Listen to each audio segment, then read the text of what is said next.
दोस्तों, कैसे हैं आप सब। तो welcome you all to my code and एप्टी विद सोमीज चैनल। और आज हम दूसरा कोड करने वाले हैं डे 2 का, जो कि है BFS। लास्ट क्लास या लास्ट वीडियो हमने लेवल ऑर्डर ट्रावर्सल किया था और अब हम BFS कर रहे हैं। लेवल ऑर्डर के अंदर मैंने बताया था कि किस तरह से BFS का कॉन्सेप्ट लग रहा है। तो ये मोर और लेस सिमिलर टू वो है लेवल ऑर्डर ही है, लेकिन ये कोर है, इससे काफ़ी सारे क्वेश्चन सॉल्व होते हैं। ठीक है, तो चलिए अच्छे से जानते हैं। BFS यानी कि ब्रेथ फर्स्ट सर्च। ये हमारे क्वेश्चन में ये एडजेसेंसी लिस्ट दिया रहेगा जिसमें डायरेक्टली अटैच नेबर्स लिखे रहते हैं। फॉर एग्जांपल हमारा ये मान लीजिए ग्राफ है। हाँ, ये ग्राफ का एक ट्रावर्सल टेक्निक है, क्योंकि ग्राफ में हम किधर से चलेंगे, इधर से चलेंगे, इधर से चलेंगे, इधर से किधर से चलेंगे। तो हमें सोर्स नोड हमेशा क्वेश्चन में दिया रहता है और एडजेसेंसी लिस्ट दी रहती है। ठीक है, तो हम वहाँ से शुरू करते हैं और फिर ऐसे ब्रेथ फर्स्ट सर्च है तो ऐसे जाते हैं, फिर ऐसे जाते हैं, फिर ऐसे, फिर ऐसे। ठीक है, अब समझ लो। तो 1 का 2 और 4 है तो ये एडजेसेंसी लिस्ट है। 2, 1, 3, 6 से अटैच्ड है, तो 2, 1, 2, 1, 3 और 6 से अटैच है। तो इस तरह से एडजेसेंसी लिस्ट दी हुई है डायरेक्टली अटैच नेबर्स। नोट कीजिएगा कि BFS के क्वेश्चन में हमेशा आपको स्टार्टिंग नोड दिया रहेगा, और अगर नहीं दिया है तो आप 0 ही को मान लीजिएगा। ओके, 0 को मानने का जो मतलब है वो आपको कोड में पता चलेगा कि हमने कोड में कहाँ पे 0 माना है। इसी के साथ आगे बढ़ते हुए हम देखते हैं कि ये की कैसे जाती है। ये कोडिंग कुछ नहीं है, ये मान लीजिए हमारा ग्राफ दे रखा है, हमें एक एरे लेना है हमेशा की तरह, जो कि एक बुलियन एरे है। ठीक है, एक टाइप होता है ना एरे का, डेटा टाइप।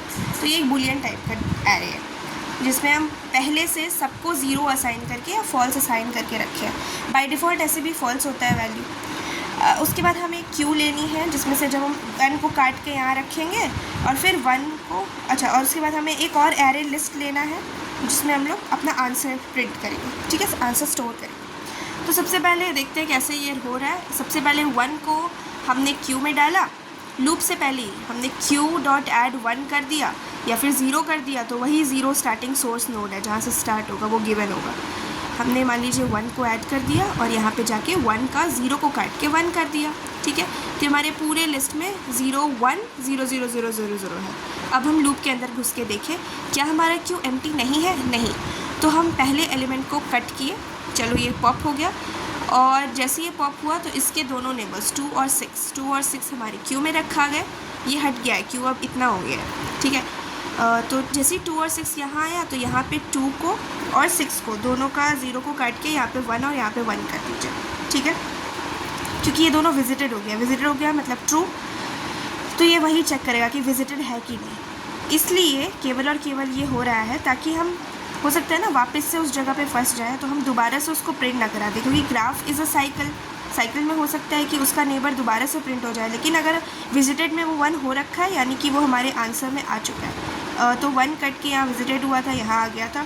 2 और 6 यहाँ पे 1 हुआ था और यहाँ आ गया था। फिर हम 2 को काटे तो 2 का नेबर्स 3 और 4 लिख दिए लिस्ट में। 3 और 4 को विजिटेड कर दिए, 0, 0 काट के 1, 1 लिख दिए। ठीक है, या फॉल्स काट के ट्रू लिख दिए। अब हम 6 को काटेंगे तो 6 की जगह में ये क्या आएगा, 7 और 9 आया। ठीक है, बढ़िया। उसको यहाँ पे हम 1 कर दिए। अब हम किसको काटेंगे, 3 को काटेंगे। 3 को काटते साथ ही क्या आ गया हमारा, 3 को काटते साथ कुछ नहीं आया क्योंकि कोई इसका चाइल्ड नहीं था। अगेन गाइस, उसके बाद हम 4 को काटे। 4 को काटते साथ 5 आ गया, तो हम यहाँ पे 5 लिख दिए। 5 को ट्रू कर दिए, 1 कर दिए। और फिर हमने, और जिसको हम काट रहे हैं वहाँ पे हम लोग अपने आंसर लिस्ट में, जो कि एक एरे लिस्ट डेटा स्ट्रक्चर है, क्यों, क्योंकि उसका साइज़ अनफिक्स्ड है और एक एरे का साइज़ फिक्स्ड होता है, जो कि एडजेसेंसी लिस्ट दी हुई है। तो adj.size इसका साइज़ होगा, लेंथ होगा इस एरे का। तो ये फिक्स साइज़ का एरे है, तो ये एक एरे होगा और इसका डेटा टाइप एरे लिस्ट होगा और ये क्यू होगा। हम कहाँ थे, 4 हमारा कटा था, 7 कटा था तो 8 आ गया था। ठीक है, बढ़िया, यहाँ पे 8 आ गया। अब हमारा 9 कट हुआ तो उसका कोई चाइल्ड नहीं है, तो 9 यहाँ पे ट्रू हो गया। उसके बाद क्यू में क्या है, फीफो है, फर्स्ट टर्म। अब 5 है हमारे क्यू में सबसे पहले, तो 5 कटा तो 5 का है 4 और 8 दोनों नेबर्स हैं। लेकिन जब हम यहाँ पे चेक किए तो 5 का जो दोनों नेबर्स है पहले चेक होता है, फिर यहाँ पे लिखाता है क्यू में। तो 5 का जो 4 और 8 नेबर्स है वो ऑलरेडी यहाँ पे 1 है, यानी कि वो हमारे प्रिंट में आ चुका है, हमारे आंसर लिस्ट में आ चुका है, तो उसको हम दोबारा से क्यू में निकालेंगे। और फिर लास्टली हम 8 को कट करेंगे। 8 का नेबर्स वही 5 और 7 है, ये ऑलरेडी 1 हो रखा है, तो उसका मतलब ये प्रिंट लिस्ट में है। अब हमारा क्यू एम्प्टी हो गया, लूप से बाहर निकल के इस वाले लिस्ट को प्रिंट करा देंगे। Simple guys, let's see the code. मेरे प्यारे चहेते गाइज, तो ये है हमारा कोड जो कि मैंने पहले से लिख रखा है। इसे मैं प्यार से एक्सप्लेन कर दूँगी, ठीक है। ये जावा में है। फर्स्ट ऑफ ऑल मैंने बता रखा है कि मैं इसमें जावा में करूँगी, लेकिन लैंग्वेज डू नॉट मैटर, ठीक है। लैंग्वेज कुछ मैटर करने वाला चीज़ नहीं। आपको कॉन्सेप्ट समझ में आना चाहिए जो मैंने कुछ देर पहले समझाया। तो हो ये रहा है कि हमारा बता रहा है कि जो रिटर्न टाइप होगा, मतलब हमारा आंसर का जो डेटा टाइप होगा वो ये होना चाहिए। कोड में पहले ही बता रखा है। अब लिखा है कि कोड हियर, वहाँ से हम कोड करना शुरू किए। तो सबसे पहले हमें बोला है कि एरे लिस्ट में ही आंसर रहना चाहिए, तो हम एरे लिस्ट को डिफ़ाइन कर दिया, उसका एक ऑब्जेक्ट क्रिएट कर लिया। चलो ये आंसर है, क्लासेस और ऑब्जेक्ट ही तो चलता है जावा में, तो एक ऑब्जेक्ट क्रिएट कर लिया आंसर में हमारा आंसर स्टोर होगा। ये एरे लिस्ट क्या है, एक वेरिएबल साइज़ एरे को एरे लिस्ट बोलते हैं। अब उसके बाद हम वो जो ट्रू कर रहे थे, 0 को काट के 1 कर रहे थे, वो हमारा boolean visited equal to new boolean है। ये हमारा फिक्स साइज़ का है, क्योंकि देखिए यहाँ पे हमने साइज़ दिया है, ठीक है, और ये ऑलरेडी पास्ड है, ये पास किया गया है।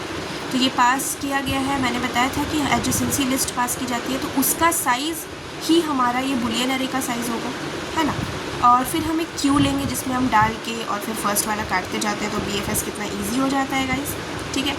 और आप जानने को आपको बहुत ताजुब और मज़ेदार लगेगा कि हमारे DFS में स्टैक डेटा स्ट्रक्चर लगता है और यहाँ पे क्यू।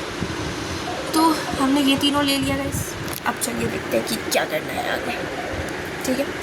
तो करना यूँ है कि Q.add, हमने क्यू में सबसे पहले कुछ तो भाई डाल के रखेंगे ना, तभी ना हम लोग वाइल इसमें जाएंगे। तो क्यू में हमने 0 डाल लिया और विजिटेड ऑफ 0 को ट्रू कर दिया, यानी कि मान लीजिए 0 को काट के 1 कर दिया।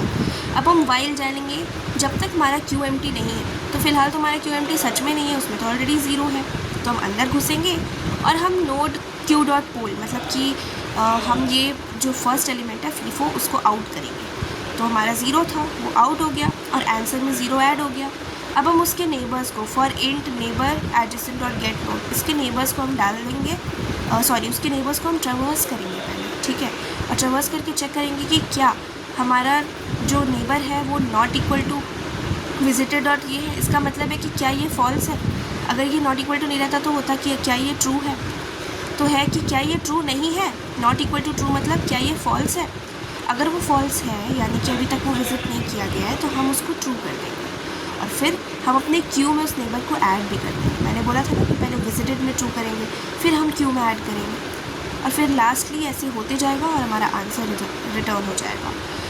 मैं आपको बता दूं कि ये जो पोल है ना, पोल फंक्शन, ये वो सेम Q.remove होता है और एक ऑफर फंक्शन होता है जो Q.add होता है, ठीक है।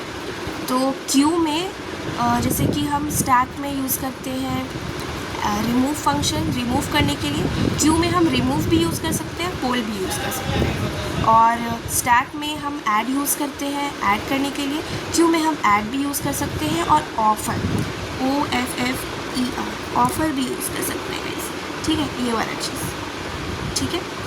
क्या होता है, क्या फ़ायदा है इसका? इसका फ़ायदा ये है कि एरर जब एक्सेप्शन आएगा ना, तो एक्सेप्शन को हैंडल कर लेता है और एरर को थ्रो नहीं करता है। और मान लीजिए कि अगर हम पोल की जगह रिमूव यूज़ कर रहे हैं और कोई एक्सेप्शन थ्रो होने वाला है, तो वो थ्रो हो जाएगा, ठीक है। लेकिन जब हम पोल यूज़ करेंगे तो कोई एक्सेप्शन थ्रो होने वाला है तो वो नहीं होगा और एक्सेप्शन हैंडलिंग हो जाएगा, ठीक है। उम्मीद है आप एक्सेप्शन हैंडलिंग ज़रूर पढ़े होंगे। नहीं पढ़ा तो जाके थोड़ा नेट वेट में सर्च कीजिए भाई। ये हमारा प्रैक्टिस चल रहा है, ये जो प्लेलिस्ट है ये एक्सपीरियंस्ड के लिए ही है, मैं बता दूँ। तो यहाँ पे आप मेरे साथ साथ प्रैक्टिस कीजिए ना। और कुछ नहीं समझ आ रहा तो कमेंट बॉक्स में ज़रूर बताइए। देखिए मैंने रन किया और टेस्ट केसेस पास्ड है, ये देख के बड़ा मज़ा आता है। चलिए बाय बाय।